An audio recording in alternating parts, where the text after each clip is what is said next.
naman po ay makakausap natin ang Admin Director po ng Manila North at Manila South Cemetery na si Mr. Daniel Tan. Magandang tanghali po sa iyo. Magandang tanghali po, Ma'am. Makikikamusta lamang po kaming muli. Ano po ang assessment ninyo dito po sa ito pong punta po ng mga tao dito para dumalaw sa bisperas ng Undas? Ngayon po, dire-diretso na po yung pasok ng tao. Siguro more or less, naka 150,000 na po yung tao pumapasok. Sa ngayon po, generally peaceful po kami. Simula po ng mga nagdaang araw. Sana po, tuloy-tuloy nga po. Meron ba kayong ginawa any differently this year para mas maging maayos po ang sistema?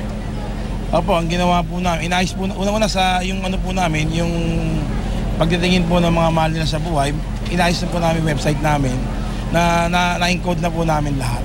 Sa www.manilanorthcemetery.com. Sa Manila South Cemetery, ganun din? Opo, ganun din po. Yun naman pong wala po silang internet, pwede po silang dumiretso sa opisina namin. Meron po kaming desk doon para madali pong hanapin. Opo. Napaka-importante na malaman ho ng ating mga kababayan na yung mga hindi talaga makakapunta for some reason, na pwede ho nilang mahanap yung mga mahal nila sa buhay. Meron din ho kayo mga CCTV cameras? Meron din po kami may live streaming po kami dito sa frontal lang po. Yung lumalabas mapasok, makita po nila kung maraming taong dumarating o maluwag ng sementeryo, pwede sila Ano assessment ninyo? Kasi ewan ko lang kanina pa akong alas 4 ng madaling araw dito. Pero parang sa tingin ko pa lang, syempre hindi pa naman tayo magiging sure, sir. Dahil hindi pa tapos ang paggunitaan natin ng Undas.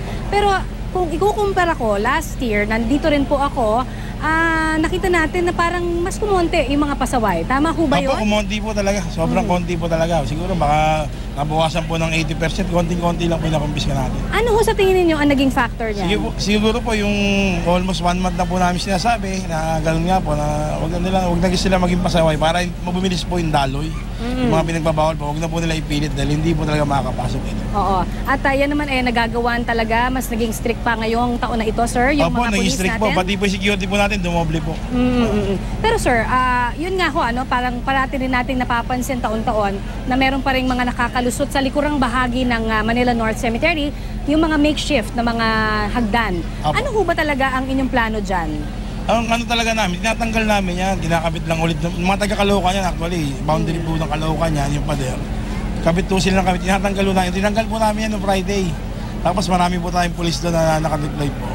Oo, pero ano yung permanent na solusyon kaya? Ang plano talaga namin, taasan namin yung pader namin. Nagdagan po namin yung apartment yan, taasan namin yung pader namin. Hindi ko kaya tumaas din ang bahay nila. Yun lang po, yun talaga.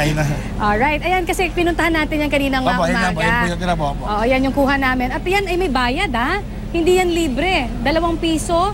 Kapag ganitong bisperas ng Pasko papunta pabalik, di 4 na piso na yun. Tinanggal lang po namin nung 29 yan. Pero 7 yan sir. 7 na mga lagusan yan. Ang ngayon po nakalagay. Opo, 7 ho yan. Bilang namin, at least dun sa mga nakita namin, dun sa boundary mismo, 7 yan.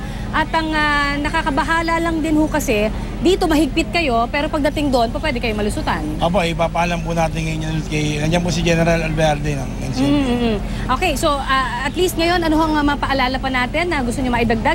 Yung mga CCTV ho ninyo, in place na ba? Kasi last year, sabi nyo magdadagdag kayo. In place naman po. Ilan na ho ang CCTV? 32 na po CCTV natin. Wow, all over na ito. Opo.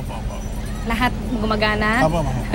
Alright, any other message po para ho sa ating mga kababayan? Yung mga kababayan po natin na pupunta po sa sementeryo, sana po, magdala po sila ng trash bag, yung basura po nila. Taon-taon po natin problema, sana po yung basura nila, iuwi po nila.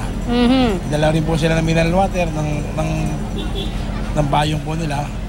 Para sa kanila po sila. Buti na paalala nyo yan kasi taon-taon yan ang problema ninyo, basura. Taon-taon po.